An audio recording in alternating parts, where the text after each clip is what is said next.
So we all know how Rune Factory 5 went when it released. Something highly anticipated, but ultimately very disappointing on arrival. Last title was like, what, 2013, 2014? And then we ended up getting Rune Factory 5. Years later in 2021, which I thought would be really good, especially seeing those 3D models, but hey man, you already know how that went if you see my review on it. It's actually still insane to me that this game got released. But I think it was necessary because it really had to show Marvelous like, yo, y'all need to step y'all shit up and release a good game. Now, was Rise of Azuma that good game? I guess we'll find out in this review. I didn't even know this game existed. I was just scrolling eShop one day and I saw it on accident. And at first I was reluctant to get it, but I decided to try it out just for the culture, just for the game, just for the vibes, right? For old time's sake. And honestly, I was very surprised by this game. So with that being said, I'm gonna start with the story. From what I can understand, at least, because this game's story was kind of confusing, this game is not considered like one of the mainline games. It's actually a spin-off. So it takes the original idea of a fantasy Harvest Moon and reimagines it. As in every game, you're a special person known as an Earthmate who finds himself in this village and, oh wow, I got amnesia, is what you say to yourself as you wake up in the village of Spring. So you spend a big portion of the game trying to figure out who you were before the great celestial collapse, is what I believe it was called. And basically all that means is that rune energy, which is the energy that sustains everything, life, nature, people, things, has been messed up and out of order, and now people are turning into monsters and the land is getting corrupted. Every season in this game has a god that represents it. So on top of everything being out of order and out of whack, every god of each season has disappeared and has kind of just turned their backs on everything. You're the last airbender that comes back after a few hundred or maybe a few decades, and now you got to restore balance to the world, yada yada yada. You get the idea, right? Story is kind of confusing, kind of boring, but the general idea is that you're tasked with fixing the world. Anyways, moving on to the things that I loved. The new combat system felt fluid and responsive, which is what I was looking for in a 3D animated game. That's what you need. You need a combat system that's fluid and responsive. Otherwise, you got shit. The attack patterns are cool, and I'm glad they were completely reworked. From the beginning, I walked around with that short sword and I felt like a fucking badass. Like a badass samurai even. I don't know if that's the right word. I hope I'm not offending anybody if I'm wrong, but that's what this game kind of reminded me of. Now, mind you, the other Rune Factory games that I played, I've always hated the short sword. I always thought that shit was ass. It's not worth it. I'll use it if like it's significantly stronger than other things that I had, but it wasn't my first pick. But in this game, I felt very differently. I thought that this shit was really fucking cool. And the thing is, you don't really even gotta pick a weapon anymore because you could pick between two different ones. And to add to that, they finally added a bow to the game. Maybe someone at Marvelous saw my Rune Factory 5 review and decided to add that shit because this was long awaited. The bow kind of operates similar to how it operates in Genshin Impact, where you can hold the button down and shoot, you know, some arrows, and obviously they do like big damage. And you also have like button inputs that you can press that does like a combo similar to like every other weapon type. I really like the arrow rain that they do at the end of this combo though. It's just cool. This game kind of had a little bit of like a Hyrule Warriors feel to it as well, especially with like going through waves of enemies and shit like that. And it also kind of felt like Pokemon Legends Arceus and Demon Slayer. Again, I think just because like the heavy incorporation of Japanese culture, or like traditional Japanese culture from what I understand. But I don't have a problem with any of that. I think the things that they used from different games, they used really well and didn't feel like cheap or like they were just trying to make a quick buck off of it. The days similar to Rune Factory 5 are longer, but the difference is you got plenty of shit to do this time. In Rune Factory 5, shit would just get boring because you ain't have nothing to do, and then the characters can block off certain locations and stores. But in this game, you got a lot of different things you can do. You got farms to tend to, dates to go on, relationships to build, leveling up, money grind, exploring islands on your fucking dragon. That's right, you get a fucking dragon. Town events, new cutscenes and interactions to explore, monster item collecting, fishing, and the list goes on. There's so much to do in this game. The interactions with characters in game also felt more personal. The voice acting adds a depth to the interactions that might have kind of lacked in other games, because when voice acting isn't present, then sometimes you're just reading dialogue, and if you're reading dialogue for a bunch of different characters and you got those stupid ass anime noises in between,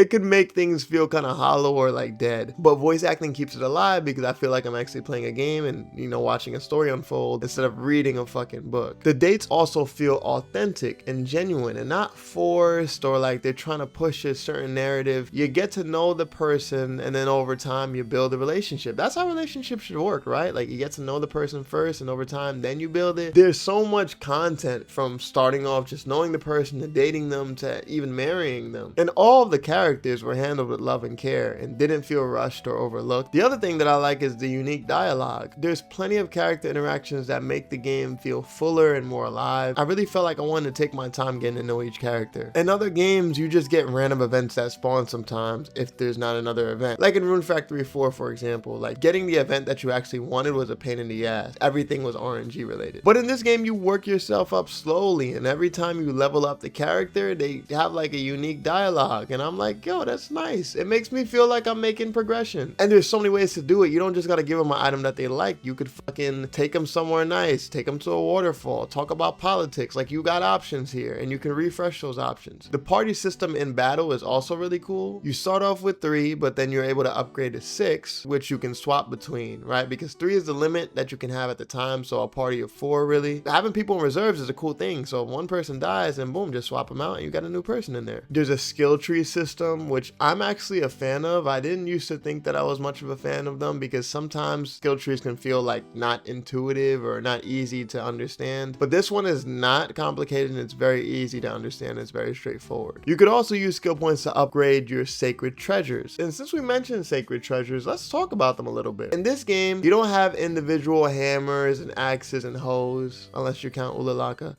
You have special items that fill those roles for you. And even with your axes and your hammer, you don't actually have to equip it. You just always have it and you could just press a button and use it. Here's the thing with sacred treasures though. They are the only things, from what I understand for the most part, that actually use rune points. You don't use rune points from walking, from jumping, from attacking, or from making stuff. And if your rune points do go down to 0, you don't start just dying because you decide to hit A by accident or Y or B. I can't tell you the amount of times I accidentally killed myself because I made too many apple juices in previous games, but in this game you don't got to worry about that. The open world is really dope, and although there was a few loading screens, I could give them some grace because, you know, it's a very advanced travel and there's a lot of different things to load and generate because the world is really big. And if you're including dungeons and different islands that you also have access to, then yeah, there's a lot of places to actually explore in this game and a lot of little areas in between that you could almost forget about. So yeah, loading screens made sense. They weren't really long, they were pretty short and reasonable, and this game is really long, so if you really take the time to enjoy it and appreciate it for what it is, then you'll probably be playing this game for a while. I forgot to mention that every village that you fix and every time you resolve an issue and find the god of that village and oh yeah, cool, work out the politics, you get elected as mayor to run that village. It's really cool because even when you do like the shipping bin, like they show you all the logistics, they show you the numbers, it's like, yo, like you're really running these towns. You feel like an actual fucking mayor because you see all these numbers on screen and you see like what you're making, what it costs to hire people to run your village. If you don't want to do farm stuff, maybe you could hire people to do farm stuff for you. If you don't want to forage for lumber and stone, or you can hire people to do that for you. And all the stuff shows up in the shipping bin. You could just go in the shipping bin and take the shit out the shipping bin. Like that, like you're the mayor, you could do that shit. But again, alongside that, you can also customize each village the way that you want to. I didn't really do too much with customization. I just kind of did what was necessary. I'm not really into the whole Animal Crossing stuff, but I know a lot of people might be. So if you are, this will probably be a really big plus for you. Special attacks were cool and handled well. They're not glitchy this time. I watched the animation almost every single time because I liked each one and it was smooth. And as I mentioned earlier, I love the linear dating to marriage system. There wasn't any RNG bullshit this time. And you could also date multiple people with ease. You no longer have to beg them to love you back like in Rune Factory 4 or Rune Factory 5. Let's kind of get a little bit into the characters. I'm going to review all the dateable characters, but I'm going to keep it brief with the guys because I didn't really explore the guys. I mean, it's not what I'm into, you know, but I can give you some like general info so that you have an idea of what you're dealing with, and without spoilers, of course, because there's going to be no spoilers in this section. There's like 2 characters that I won't include in this specific section of the video, and I won't talk about the DLC characters because I haven't played the DLC, and although I know who's included in the DLC, I would say if you want that, then obviously you can check that out yourself. 4 characters. Firstly, we have Iroha, the first girl you actually lay eyes on from what I remember. remember. Her story is pretty simple. She just wants to run her shop and make sure the specialty that they have, which is dango, again, like a sweet Japanese treat, makes it big time and does well. She wants to do well for herself, but especially for the ones that she cares about. Yeah, you could say it's basic, and the storyline is also kind of basic, but this girl's very wholesome, and if you like simplicity and like just something very straightforward, then this will probably be the one for you. Murasame, a strong swordsman who's so good he once bested a god, and a pretty cool dude dedicated to his training. You know, if you prefer competence and strength, then you'll probably like this guy. Hina, a character that returns from Rune Factory 5, except in Rune Factory 5,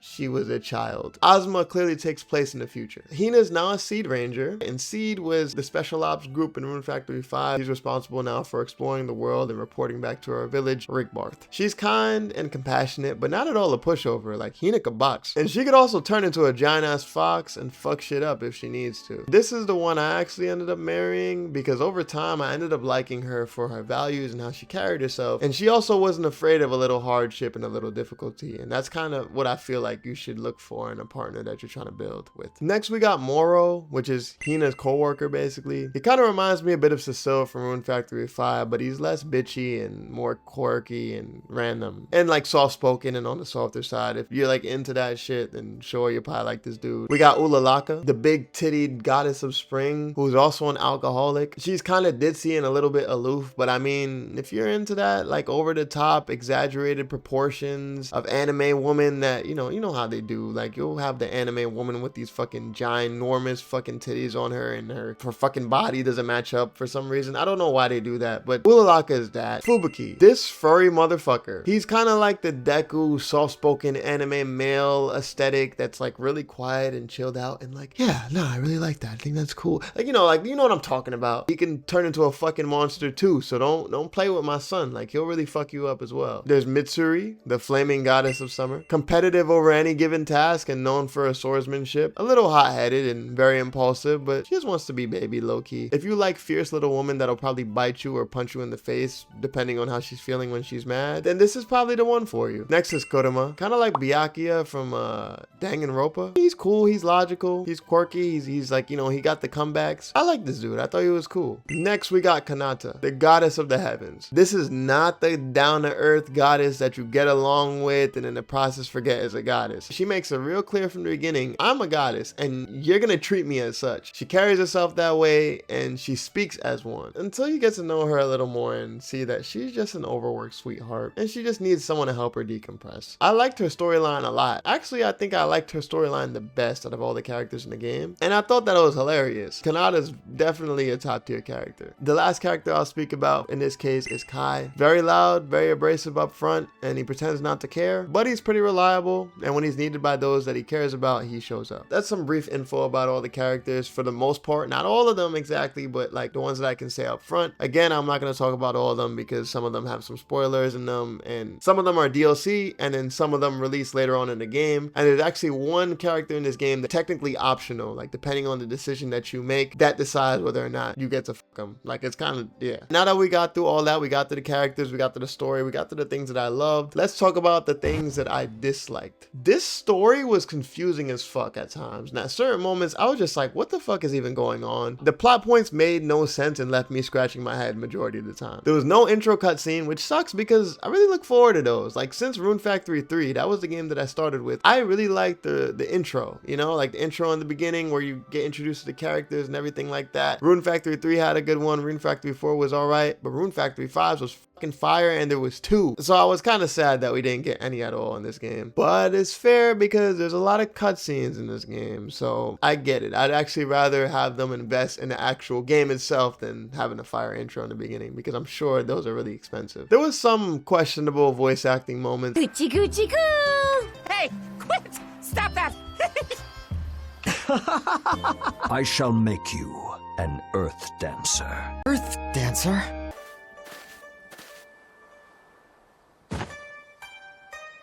Sorry guys, dead end. Suzu, I see you're a bright little ball of energy as always.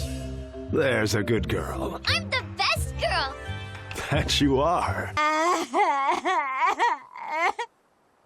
Please, don't cry. What's wrong? Wait!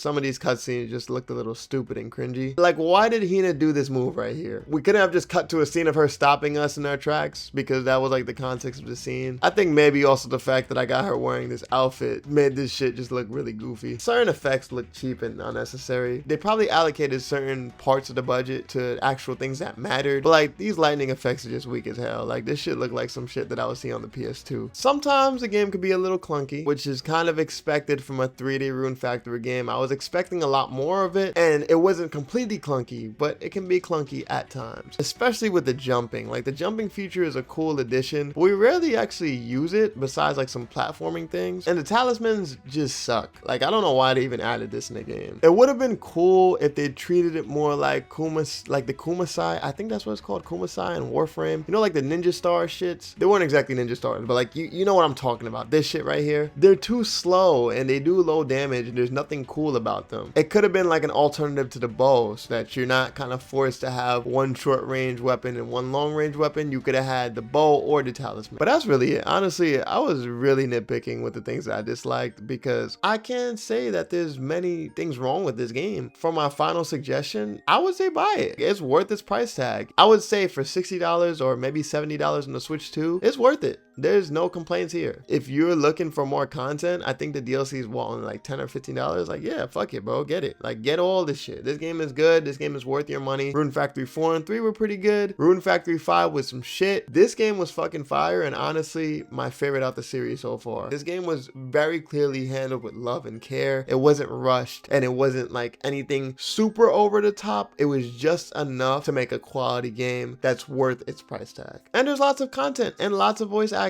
Like, who doesn't love that? And that's all I really got. Thank you for watching. Make sure you like and subscribe if you enjoyed this video. Take care and deuces.